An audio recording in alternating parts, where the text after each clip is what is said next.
Welcome, superstar. This is the Perfect Brainstorm. And in this video, I'm going to share part 1 of how to facilitate a productive and effective brainstorming session.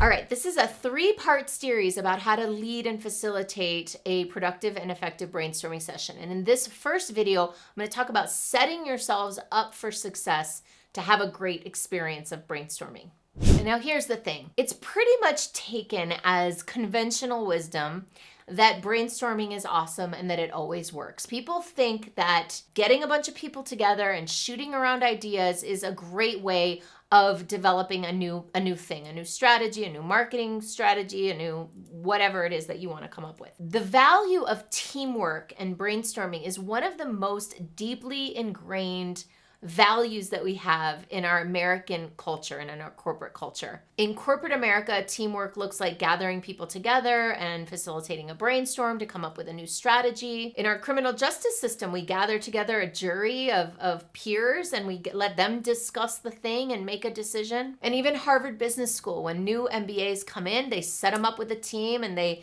organize their entire MBA program around teams. Few of us would even argue, I bet, maybe today it's different, that democracy is the best way to elect officials and to run a country. By and large, most people think that the best way to achieve a consensus is to get a bunch of people together, discuss a topic, and come up with some ideas, and then decide on a solution, and that's going to be the best thing. But actual hard science and data and research shows that actually people brainstorming together tend to produce poorer outcomes than individuals who do it alone.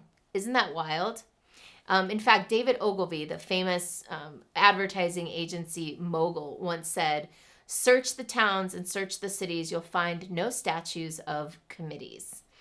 And that's what the research actually bears out. But there are ways to make brainstorming effective and worthwhile. But in order to do it properly, you've got to address some of the problems that are inherent in any brainstorming process. So I'm going to walk you through some of these key problems, and then over the course of the next couple videos, I'll lay out a structure for you that'll teach you how to overcome the problems and how to have a process that you can bring people through that will make those problems go away. The first problem is something called production blocking. So what production blocking is basically when you have a whole bunch of people participating, some people will hold back their best ideas. So some people have sometimes people don't have a lot of confidence in their ideas. And often even the bigger the group is, the less confidence they have. You might have the smartest, brightest, best idea person in the room over here, but if they're shy and they don't feel comfortable sharing, they might hold back their best idea. Whereas over here, you might have your most gregarious, big-mouthed person who has the worst ideas, who wants to share every single one of their terrible ideas, right? So this thing called production blocking is where certain people will hold back in a group because they either want to give somebody else a chance or because they're waiting for their turn and then they forget their idea. Another problem that comes up is free writing. Free writing is where there's enough people in the room making enough ideas, doing enough that some people might, just sort of loaf and just say, oh, well, they've got it. I'll just hang back here, check my email, or pretend I'm working, but I'm not. So you get these free writers, and maybe sometimes they would come up with a great idea if they actually put the time and attention into it, but because there's other people doing the work, they'll just sit back and relax. Another thing that gets in the way of great brainstorming is evaluation apprehension. There are some people who might have great ideas that are worried about having their ideas judged, and they are afraid of putting their ideas forward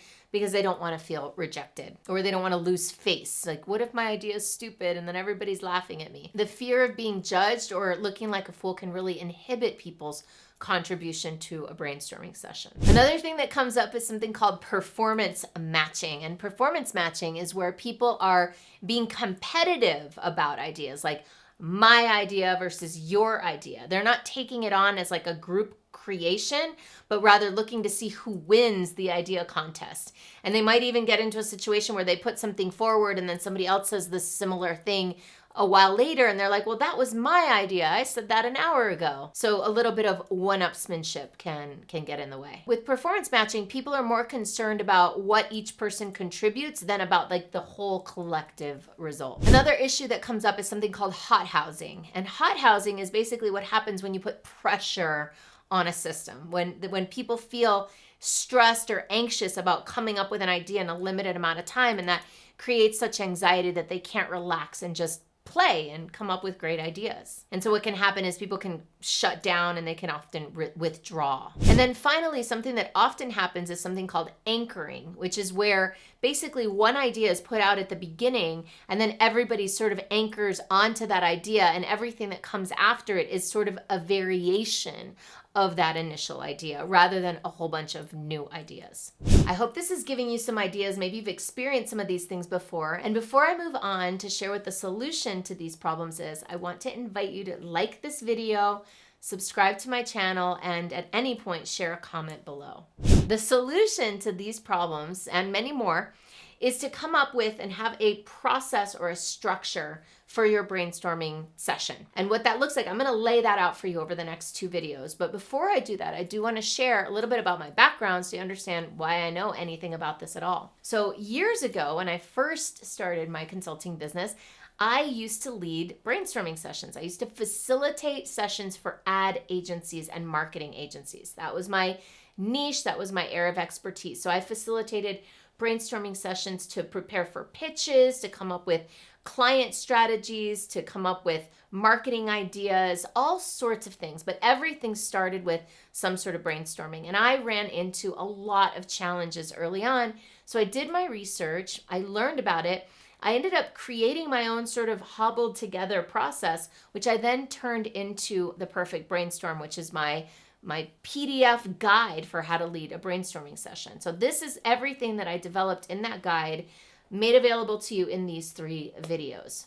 So here are some of the things that you need to think about and figure out in advance as you're setting up your brainstorming. The first thing is how much time you have. Obviously, you might have a day, you might have 2 days, you might have 2 hours. So that's going to determine a lot of things about how you structure it. I would say that any brainstorming that has about 15 or fewer people, maybe 20 or fewer people, you'd want to have at least 2 or 3 hours to walk through the process that I'm going to lay out here.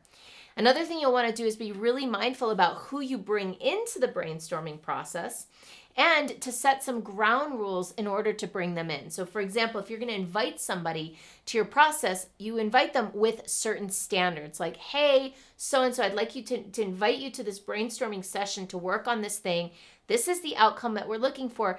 Please only accept this invitation if you can be present for the entire time, if you can make sure that you'll have no outside calls or meetings, whatever the standards are to help make sure you have a really tight container so that everybody's present for the entire thing and nobody's coming and going. That can be one of the worst things you can do, is to try to have a brainstorming session with people coming and going and walking in and leaving. It doesn't work very well for this type of session that I'm going to lay out for you. All right, so meet me at part 2 of this video series so we can start to talk about how to actually conduct your brainstorming session. All right, let's go.